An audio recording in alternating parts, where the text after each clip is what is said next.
Good morning, everyone. Good morning, and welcome to day 2 of Life Sciences Future. It's a pleasure to have everybody here. Great to see a nice full room. I think everybody is anticipating the governor to come speak in a little bit. He should be arriving here at about 9:30. He'll be on stage at about 9:50, just to give you a preview of that. But before the governor arrives, we have an equally important and impressive panel.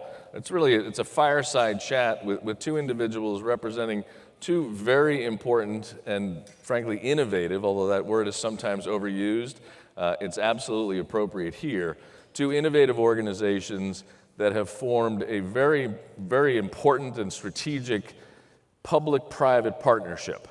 I think many of you were here last year and heard Dr. David Fajgenbaum talk about the Every Cure Foundation. I think, David, this is your third time on our stage, actually. First talking about his pursuit of a cure for Castleman's disease, and then his creation of the Every Cure Foundation. That was last year, and I still have the image of that slide in my head of the, I don't know, how many hundreds of drugs and the different potential additional uses of those beyond their approved indications. And the Every Cure Foundation got launched, is going gangbusters, and shortly after he was on our stage, and yes, we will take credit, he got a grant from ARPA-H for $48 million. So we're delighted to have David. Yep, congratulations, David. And David's going to give a quick update on Every Cure Foundation, and also Craig Gravitz is here, Craig with ARPA-H, because although many of us know what ARPA-H is, the Advanced Research Project Agency for Health, Craig, a lot of people don't. A lot of people don't know what ARPA-H is. And Craig is here with ARPA-H, and by the way, he's a local guy, lives in Glenside, so it's nice to have the local representation. So this conversation will be moderated by Rebecca Guzman from Duane Morris. Rebecca interviewed David last year as well, so they've gotten to know each other. So I will stop talking and invite them to the stage. Rebecca, you want to come up? Thank you. So much.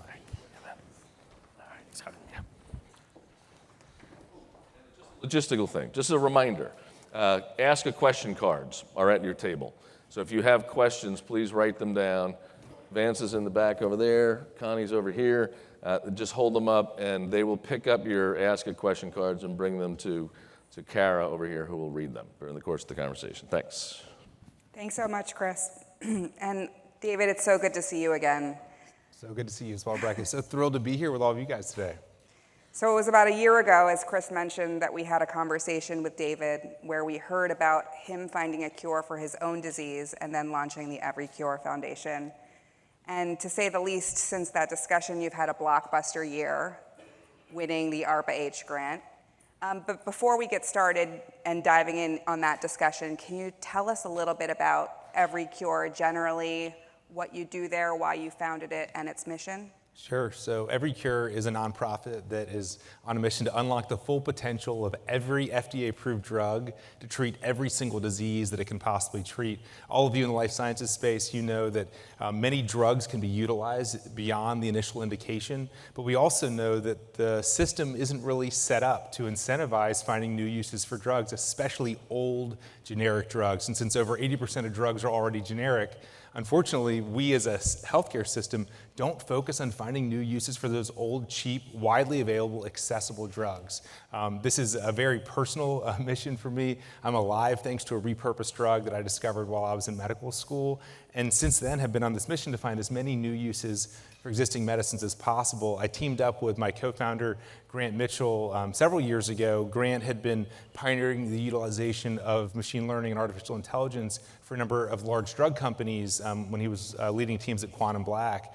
And we said, what if we could combine the power of artificial intelligence to make these matches that you're making for drug companies with the work that we're doing to repurpose drugs in the lab? And that became the idea behind Every Cure. And thanks to our partnership and work with ARPA-H, we've now been able to take a V1 of this AI platform and really expand it into a really powerful and precise prediction engine for the likelihood of every single drug to be able to treat every single disease.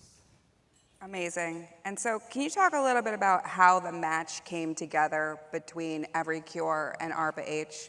Sure. So Grant and I have been dreaming about this idea of launching EveryCure for over 10 years, ever since I started testing sirolimus on myself. But it really wasn't until about 3 or 4 years ago that we realized the artificial intelligence technology had advanced far enough to where we could think broadly every drug against every disease. And then, of course, hearing about the creation of ARPA-H about 3 years ago now, following what they were setting out to do, which is to take these moonshots, to take massive shots on goal to help as many patients as possible to fill gaps in the system. We felt like there could be a real alignment here. We're, it's, as we all know in here, many of us work on specific drugs or specific diseases. We know that it can cost billions of dollars maybe to develop one drug for one disease. And so here we are saying we're going to look at all 3,000 drugs and all 20,000 diseases. It's a moonshot. And so it felt like there was a real match here. And Craig, thanks so much for joining us today. With ARPA-H being somewhat of a newer government initiative, can you talk about ARPA-H generally and what its mission is? For sure. So, quick show of hands. How many people here have heard of DARPA? How many know how it works? Okay, good. Some. All right. I'm going to try very briefly to describe our business model. So there's 4 things that you need to know. So number 1, there's this human being called a program manager. The program manager is the protagonist of the story. They're the individual that drives everything forward. This is someone who comes on to work with us on a term limit. So for us, it's 3 years, maybe be extended for another term of 6. But the idea is to create a sense of urgency.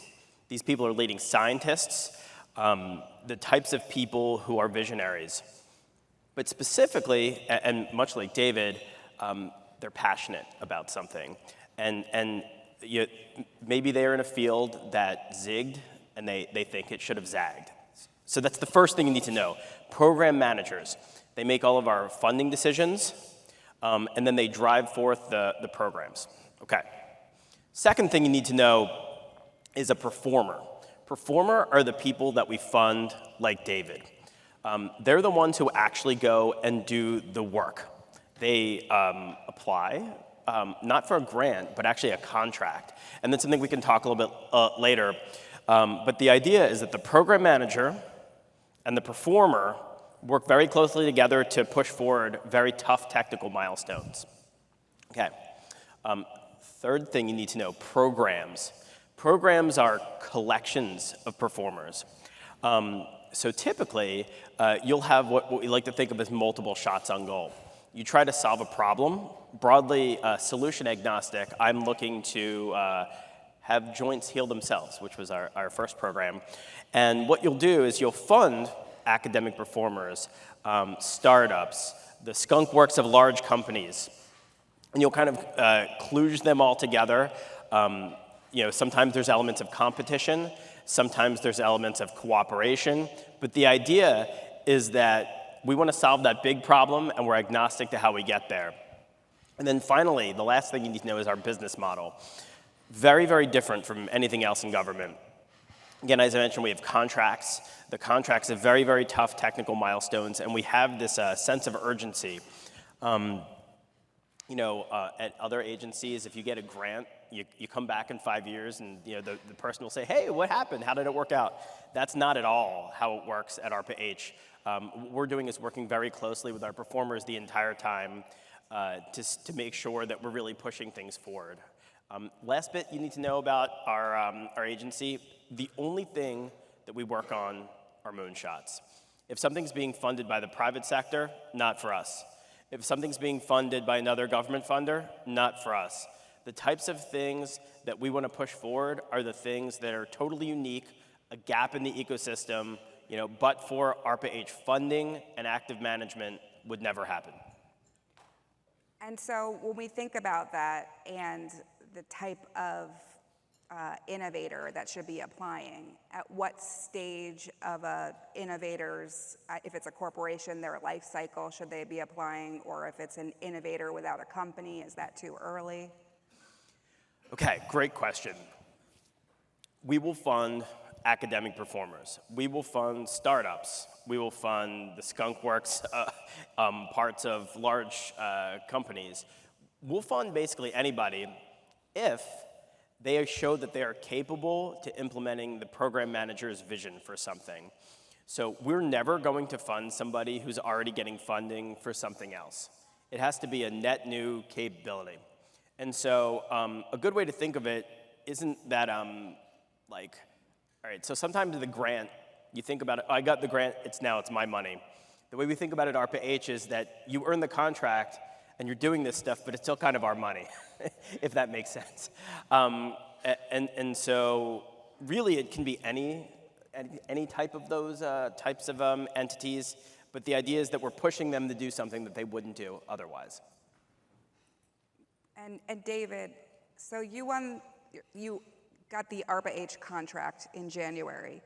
So it's been about 9 to 10 months since you started working with ARPA-H. Can you talk about the relationship that you have with them, how they've helped you accelerate EveryCure's mission, and what it's like working with them? Absolutely. It's been a partnership in the truest sense. So we began engaging with them about a year or so ago, and the announcement wasn't made until the end of February, and then funding began in April. But to your point, way before funding began, we were ironing out statements of work. Every single step you could possibly imagine that we would need to take with our project, we ironed out every single possible metric, the numbers we would need to hit in order to unlock the next milestone of payment. It's not, as Craig said, you don't get funding up front and then say, I hope you do well and we'll see you in 5 years. You actually only get paid every quarter if you completed your milestones from the previous quarter. And it's not just did you complete them, did you achieve the metrics that you had to achieve to complete the milestone successfully. And we worked really closely with ARPA-H to come up with really ambitious metrics because we want to have an incredible platform that can make great predictions for new uses for drugs. And we want it to be incredibly precise. And so we set really high bars, and we're working, day in day, hand in hand with our colleagues at ARPA-H to make sure we hit them. So can you talk a little bit about the exciting progress that you've been able to make at EveryCure? Sure. So when we applied for ARPA-H funding, we had a V1 of our platform. And I mentioned it a bit earlier, but basically we are calculating a single score for the likelihood of all 3,000 drugs to treat each one of the 20,000 human diseases. So we're calculating 60 million scores. And when we built this V1 of the platform about a year and a half ago, it was on track to take about 100 days to run that first calculation. We modified the process a bit. We were able to run it in about 8 days. And so that was the very first version of this. Now we're down to it runs in about 1 day, and we're improving the predictions. And so just to talk a little about the science of the predictions, so there are about 3,000 drugs that are approved for about 3,000 diseases. We train algorithms on those known treats relationships. So we utilize what are called biomedical knowledge graphs, which are two-dimensional representations of what the world knows about all of human biology. We train our algorithms on, we know that siltuximab treats Castleman disease, or you name the relationship, and then we unleash the algorithm on the rest of the graph, on the rest of the tens of millions of biomedical concepts to come up with that score from 0 to 1. If it's a 1 or it's a 0.99, that means the relationship between that drug and that disease is very similar to the relationship of other drug treats relationships. And if it's closer to a 0, that means it's very unlikely that that drug is actually going to treat that disease. And then you get a gradation from 0 to 1 across all of them. So our algorithm is producing results more quickly. Our algorithm is getting more and more accurate and more precise. And the way you can determine accuracy is 2 ways. One of them is the traditional approach where you actually leave out some of your training data and then you test your algorithm back on the data that you left out. Another way is something that we call time split validation. So we made our very first predictions in March of last year. Well, since then, a bunch of clinical trials have been completed.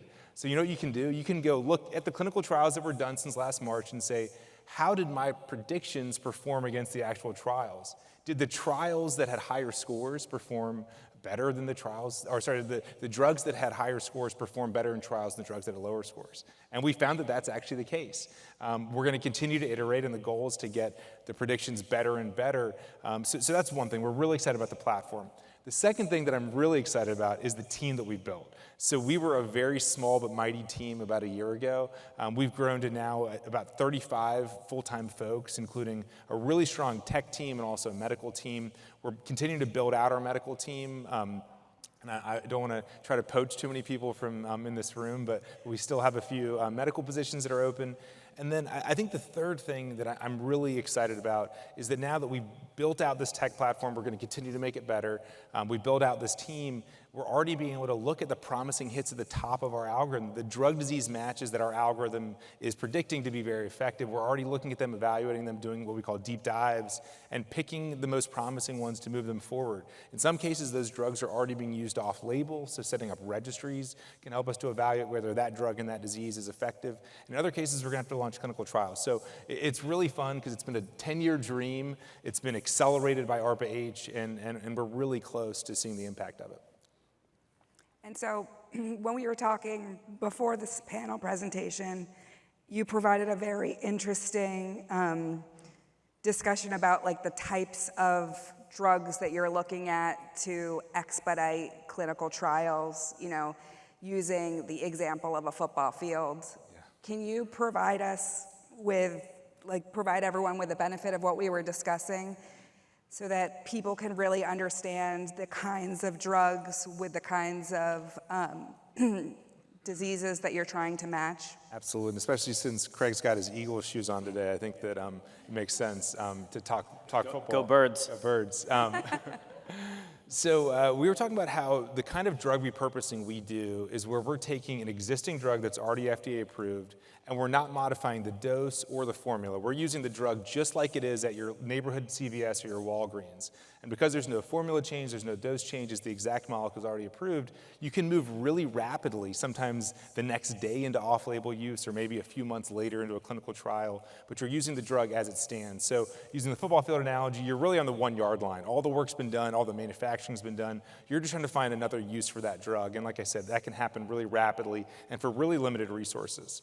There's another type of drug repurposing where you change the dose or the formula. I'm sure there's many folks in this room who are very familiar with that kind of repurposing. Once you change the dose or the formula, it becomes more expensive, it becomes more time-consuming, but now you can actually make money off of it because you can patent this new dose or this new formula. So there's a lot of repurposing that involves changing the dose or the formula, but I would put that back maybe it's on the opponent's 20 or maybe 30-yard line. So you're closer to the end zone, but you're still, you're moving yourself back.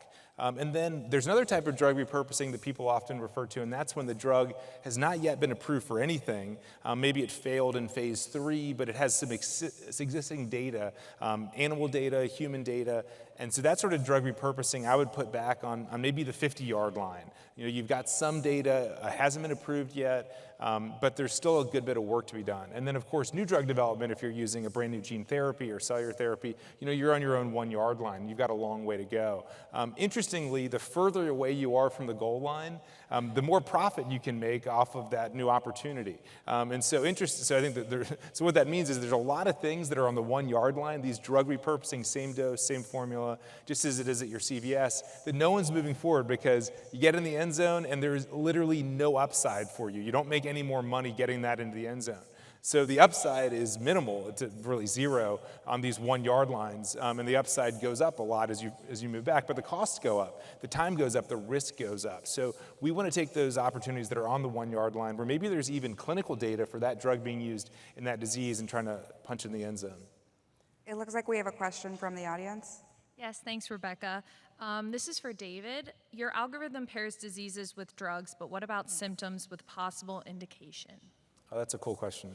So right now our predictions are against the 20,000 human diseases, but as we all know, there are many people who don't get a diagnosis, so they have symptoms that don't yet have a name for it. There's other cases where there are subtypes of diseases that maybe have a particular phenotype versus another phenotype.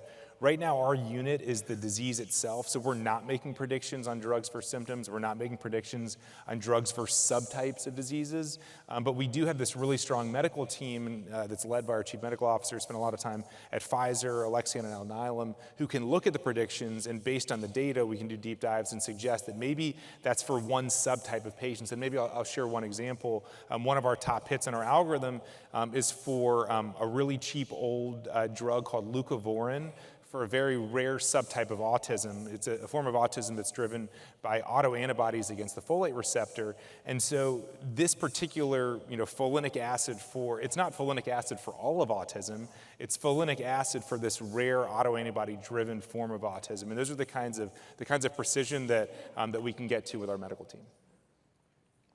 And one more question. How do you accommodate for false negatives and false positives from clinical trials? Yeah, it's another great question. So this is why you need to have a great medical team. You need great humans. And anyone who works as part of an AI-driven biotech company that doesn't involve humans in the loop, I think that's a problem. I think that artificial intelligence is incredible at being able to perform massively complex calculations across massive amounts of data. We have over 10 million nodes in our biomedical knowledge graph. We have tens of millions of edges between them. No humans can comprehend that sort of information. You need AI for that. However, once you get a strong prediction of leucovorin for autism, you need to have great humans who can then dig in and say, well, why is this prediction being made? Oh, it's because of this one subtype that's driven by an autoantibody against this thing. At least from my opinion, artificial intelligence is not all the way there where you can leave the human out of the loop. So we include humans in the loop all the time. We include humans that review the results. And I think that's how you make sure that you can avoid as many false positives as possible. Did you have an additional question? Another question, can performers include non-US companies or academics? Yes. You, Craig. So obviously, anytime you're getting federal funding, there are some limitations.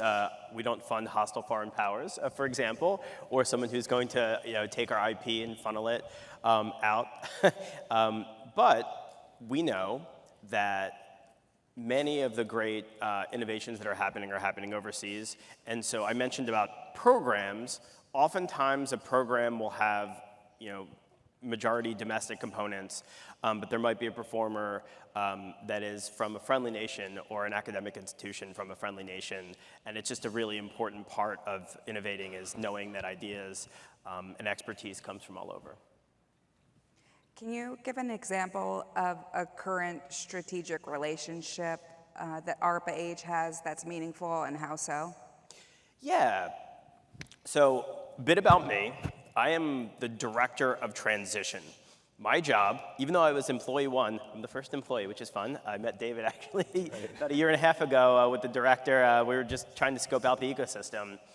But they hired me first because our mission is to accelerate better health outcomes. It's actually about helping people. We are technology agnostic. And so my role at the agency is to track all of the different things that we're funding and making sure that they have a path to market or a path to helping people. And I would make an observation actually about David. You're really unique in the sense of understanding the broader ecosystem around your technical innovation. That's actually not true a lot of times when it comes to innovators. So there's this design firm, IDEO, has a really great way of thinking about innovation that I'm really inspired by. So they say it comes in three parts. One is feasibility. That's like the technology. When you're talking about AI, whatever, you need that. You need desirability, so understanding the wants and needs of people. But then the third component is viability. So this is understanding business models, markets, regulatory pathways, reimbursement pathways. And the fact that you have that, that understanding of the regulatory process built in so you can start on the 1 yard line is very different actually than a lot of other innovators. And so what my office does is we track all of the performers, and when there's someone who's not like David, we try to level them up so that they're a little bit more like you. And so in terms of partnerships, the first thing I did was establish 3 public-private partnerships with external entities so we could bring the private sector lens and apply it to our decisions. So we have the public side of a venture firm that does a lot of the same diligence that they would do in their investments. They help us to make sure that we're not duplicating efforts with the private sector or government. But then we also evaluate to make sure that they understand, hey, what is your regulatory path? What is your reimbursement path? We have 2 other public-private partnerships that help us with entrepreneurs and residents and other consultants.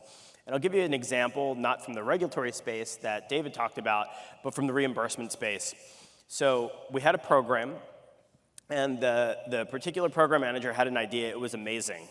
But as we looked at it, there was no possible path to reimbursement. So if we did this, it would have created this amazing innovation, and then it would have just died 5 years from now.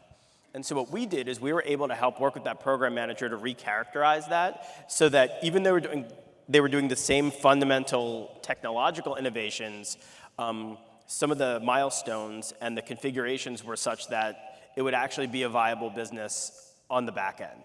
And that's a lot of what my team does. So to answer your question, public-private partnerships to get that private sector lens. And then the other thing that I manage is a nationwide network called ARPA-H. Obviously, we're very inspired by DARPA, the original ARPANET, which became the internet. We have this ambition to make the internet for health, but not like a network where you attach computers to. It's more the health ecosystem is fractured, and we want to convene the different stakeholders. So innovators, regulators, investors. We want to bring them all together to develop more of a common language and find ways to really create synergies instead of the way it is now where you kind of have to, grope around in the dark and find your partners that way. We want to make it easier for people who have interests in common to be able to find each other and do collaborative projects. And actually, David and I thought of one this morning when we were having breakfast. And so when we think about the life cycle, so an idea, the innovation, all the way through reaching patients and commercializing, ARPA-H comes in really early on. And so when we're thinking about the ideal example of a company successfully going through the life cycle, what is ARPA-H's pitch to the private sector in how it can help a company get from beginning to successful exit and commercialization? Absolutely. So by definition, we will not fund something that could go get a private investor. That's already taken care of. Not saying it's an easy thing, I'm just saying it's not our mission. We serve a catalytic function early in this sort of innovation funnel, and I'll give you just sort of a slice of life.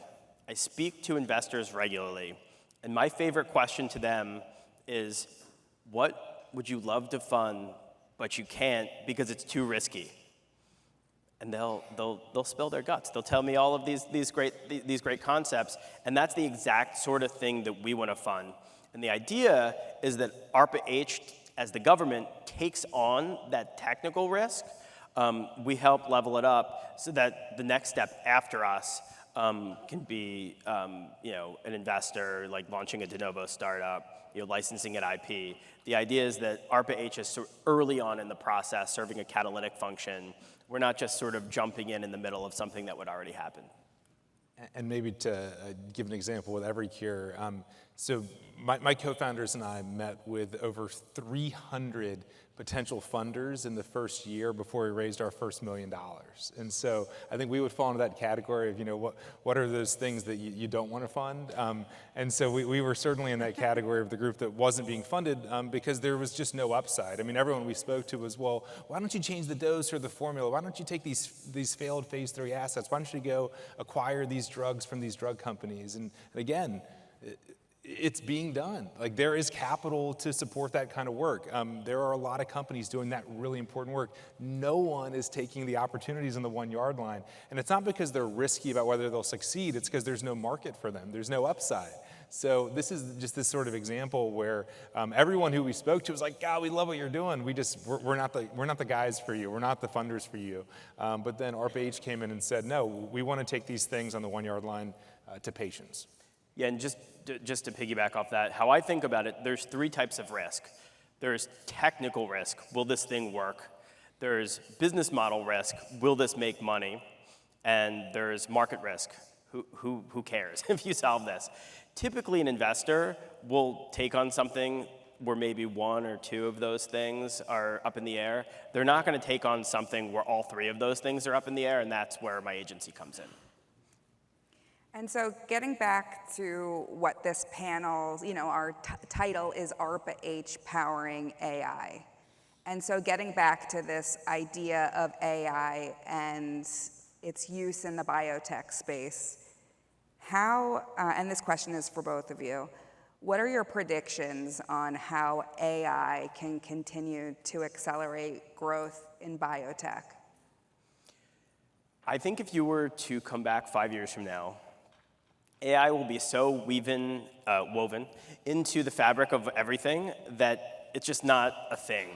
And I'll give you how I think about it. So if you've ever seen this Einstein on problem solving, they asked him, if you had an hour to come up with a great idea, a great invention, what would you do? And he would say, I would spend 55 minutes defining the problem and 5 minutes defining the solution. And that's really the mindset that my agency takes going into anything. So we don't have an office of AI, if that makes sense. We believe that we need to define the problem and figure out what those gaps are in the ecosystem, and then let folks like David come up with different shots on goal that we can then fund. Many of those will be AI powered. There could be another way to go about doing that. We don't really believe that it's our job to sort of like narrowly micromanage and say, oh, we're going to fund AI for this. It's really more important for us to describe a well-defined problem. What are you trying to solve? And then leave it up to the performer community to help us solve it through AI or other innovative solutions.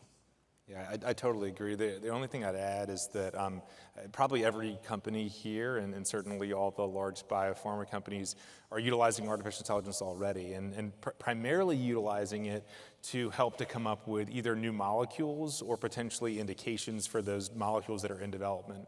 I think we all also know that that's only part of the problem in drug development, is figuring out what molecules do I want to use and what diseases do I want to use them for. One of the bigger problems is the long and challenging effort of clinical development, to do those large clinical trials, to get that drug its first approval. We all know that's a long challenging road that we all trek down. And so I think that what we're seeing right now is that AI is giving us more and more ideas for these new molecules, these new uses for drugs, but we haven't yet innovated as a system, and how do we actually prove these out more quickly? Because if we're gonna get more and more ideas, we need to get better and better and faster at proving that they work through clinical development. Of course, every cure is unique in that we're making predictions about drugs that are already on the market. They've already undergone clinical development. They're already available at your pharmacy, and so we can much more rapidly assess whether those predictions work or not. If you make a prediction about a new molecule and a new disease, you're gonna have to wait 5 to 7 years before you can figure out whether that was a good AI prediction. We're lucky that we can evaluate these predictions within days or at least within months. But I think that that's gonna be the real challenge. Hopefully within a few years, artificial intelligence and hopefully a lot of really smart people can come up with solutions for how do we fix this challenge of coming up with more and more ideas, but having the same slow process for evaluating them. And so David, digging in a little bit deeper on the AI platform that you have at EveryCure, there's a huge emphasis on the data that's being collected. Can you give us an update on the kinds of data that you have collected and what you're still looking for? Sure. So we've integrated at this stage over 80 databases into our biomedical knowledge graph with the over 10 million biomedical concepts that are in it. So we're doing really well with publicly available data. I think we're going to be at over 100 within a couple months, 100 different data sets. What we still need are proprietary data sets. And what I mean by that is that a lot of companies, whether it's Elsevier or Eversana or you name the big company, or maybe it's Pfizer or Merck, there's a lot of data that isn't actually publicly available. So our biomedical knowledge graph has been built based on what we know about human biology, and that's publicly available. We are building a separate parallel one that includes the public data plus proprietary data. And this is something that was really exciting for us to do with ARPA-H, because most government agencies aren't allowed to touch proprietary data.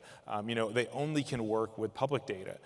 We have this unique opportunity to leverage proprietary data. Because we're a nonprofit, we hope that companies will see us as non-competitive, non-threatening.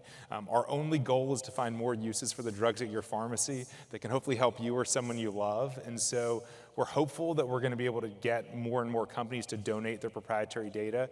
We've had a lot of smaller companies come to us and offer to donate data. I think that we would like to get there to where we accept any and all data. But where we are right now is that we're eager to identify the big companies, the Mercks, the Pfizers, that have data on dozens of drugs that have already gone through their pipeline, drugs that are now already generic or already approved, and companies like Elsevier that have massive amounts of data across drugs and diseases. We're moving forward collaborative partnerships with a few of those, but we need more. And so anyone who's in this room that's part of one of those companies that has extensive data on drugs, extensive data on diseases, or extensive data on drugs and diseases matched together, we would love to talk to you about a way that you might be able to share that data with us in a completely non-competitive way. No one will ever see or touch that proprietary data. We as a nonprofit will just utilize it again to hopefully find drugs that might help you and people that you love. That's wonderful. Is there a question from the audience? Yeah, I think we're ready to wrap up soon, actually. So if we could have some closing thoughts from David and Craig. Sure, absolutely, yes. So thank you both again for this incredibly interesting discussion. Do you have any final thoughts to leave the audience with?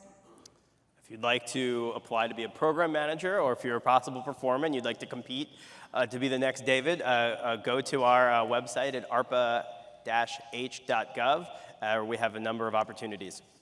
And I just want to thank my colleague Craig and colleagues at ARPA-H for the incredible leadership they're bringing to this space, filling a gap that has been in our system for way too long. So just lots of appreciation and appreciation for so many of the people in this audience. This story of Every Cure is a Philadelphia story. It's a University of Pennsylvania story. It's a story of a lot of people coming together to take on this challenge. So thank you to those of you that have supported us along the way. And then I guess my third thing would be to say that we have hired a lot of folks, but we are still hiring, as I said earlier. Send me an email, davidfa@upenn.edu. You should be able to find it easily online. We're hiring for folks on our medical team, also leader in fundraising, and I'm actually also hiring a chief of staff to my team at Penn. So if any of those sound interesting, you know someone who could be a good fit, let me know. Thanks so much. This is great. I got a sweaty hand. Thank you, David, Craig, and Rebecca. Ladies and gentlemen, please remain in this room and seated. The governor will be speaking shortly. Thank you.